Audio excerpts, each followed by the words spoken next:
দাঙ্গা হাঙ্গামা প্রতিরোধে জনসচেতনামূলক সভা ও সরাইল উপজেলা নির্বাহী কর্মকর্তাকে সম্মাননা প্রদান।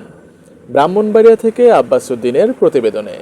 ব্রাহ্মণবাড়িয়া জেলার সরাইল উপজেলার সদর ইউনিয়নের আয়োজনে দাঙ্গা হাঙ্গামা প্রতিরোধে জনসচেতনতামূলক সভা ও সরাইল উপজেলা নির্বাহী কর্মকর্তাকে সম্মাননা প্রদান অনুষ্ঠানের আয়োজন করা হয়েছে।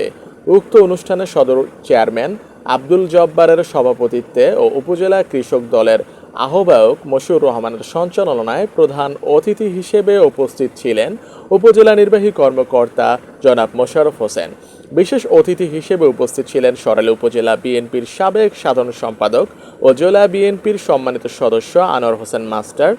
এ সময় স্বাগত বক্তব্য রাখেন উপজেলা যুবদলের সদস্য সচিব নূর আলম মিয়া।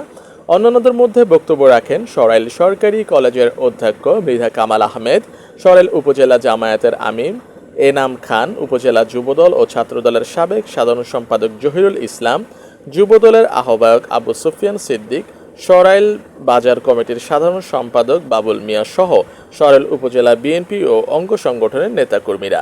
আমার সামনে উপস্থিত সুধীজনেরা সকলে আমার সালাম দিবেন। আসসালামু আলাইকুম। আমাদের সারা দেশে অনেক চর্চা হয় রক্তক্ষয়ী দাঙ্গা এবং এই জন্য তাকে ব্লাড আপনাদের মাটিতে বিদে আছে। পুনরায় বলতেছি, এখানে 8 বছর এবং জামাতের সেক্রেটারি একটা কথা বলেছেন, তো সুতরাং আমি ওনাদের বলবো আপনারা দাঙ্গা হাঙ্গামা করবেন। উচ্চ বিষয় নিয়ে কেন ঝগড়া হবে? আমি